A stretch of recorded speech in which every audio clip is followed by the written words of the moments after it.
নমস্কার। আজকে আপনাদের কাছে নিয়ে এসেছি ট্যাংরা মাছের পাতলা ঝোল ফুলকপি, শিম, আলু দিয়ে। চলুন রান্নাটা শুরু করি।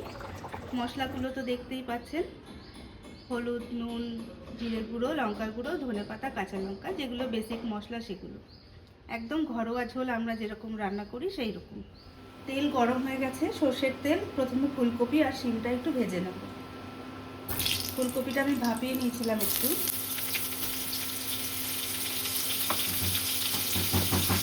নুন হলে দিয়ে দিচ্ছি। ফুলকপিটা একটু ভাজা হয়ে গেছে, এবার দিয়ে দিচ্ছি শিম। একই সঙ্গে ভেজে নেব। আবারও দিয়ে দিচ্ছি সর্ষের তেল। তেল গরম হয়ে গেছে, মাছগুলো ভেজে নেব।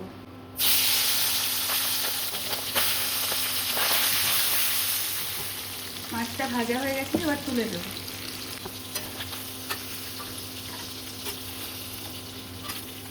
মাছ ভাজা হয়ে গেছে, এবার এই তেলেই আমি জিরে ফোড়ন দিয়ে দিচ্ছি।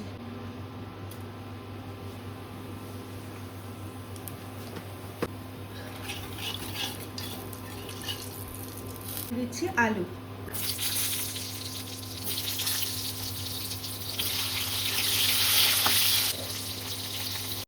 নুন আর হলুদটা দিয়ে দিলাম। আলুটা ভাজা হয়ে গেছে, এবারে মশলাগুলো দিয়ে দিচ্ছি।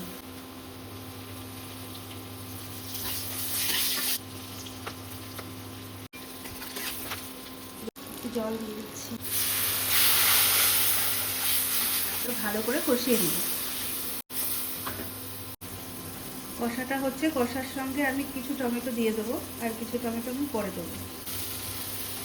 বেশ ভালো করে কষা হয়ে গেছে, এবারে ফুলকপি আর শিমটা দিয়ে দিচ্ছি।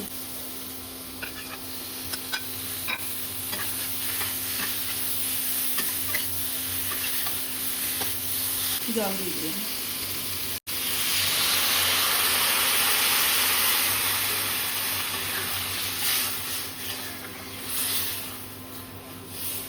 গ্যাসটা বাড়িয়ে দিচ্ছি, একটু ফুটে উঠুক। খুব সুন্দরভাবে ঝোলটা ফুটে উঠেছে। এবারে মাছটা আর টমেটোটা দিয়ে দিচ্ছি। ট্যাংরা মাছের ঝোলটা একদম রেডি। সুন্দরভাবে ঝোলটা টেনে এসছে। এবারে ধনেপাতা দিয়ে দিচ্ছি। ও মা, তুমি কি বানাচ্ছো? ট্যাংরা মাছের ঝোল। আরে ডিম আছে তো, ডিম আছে তো। আরে হ্যাঁ, ডিম আছে, ডিম ভর্তি ট্যাংরা। এই দেখ, এই দেখ। ওহো, এটা তো আমার ফেভারিট। হ্যাঁ, এই মেয়েটা না মানে ডিম ছাড়া ট্যাংরা মাছ খেতেই চায় না। ডিম আছে, ডিম আছে, ডিম আছে। ডিম না থাকলে আমি ট্যাংরা মাছ খাবো না। খায় না ও। আর এই এই ঝোলটা বেশি ভালো লাগে। আর আরেকটা করে ভেরিয়েন্ট এটার মূলো দিয়ে, সেটা ভালো লাগে। আর এটা তো ভালো লাগেই। আর সর্ষে বাটাটা ও, ওটা তো একদম এপিক, ওটা তো ভালোই লাগে। ট্যাংরা মাছের ঝোল, ফুলকপি দেখতে পাচ্ছি, শিম দেখতে পাচ্ছি,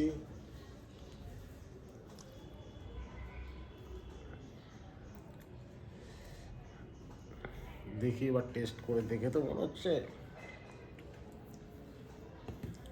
না T20 ব্যাটিং করে নি একটা। খেলার ট্যাংরা মাছের ঝোলটা ভালোই লাগে আমার। কিছুই আছে তার মধ্যে।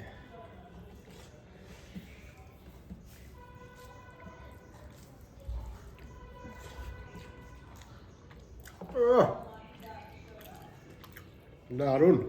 শিমটা একটু খেয়ে দেখি। এমনিতে খাই না, ট্যাংরা মাছের ঝোল দিলে খাই। ফুলকপি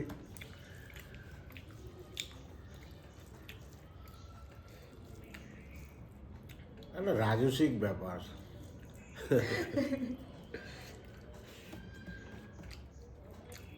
ভালো হয়েছে।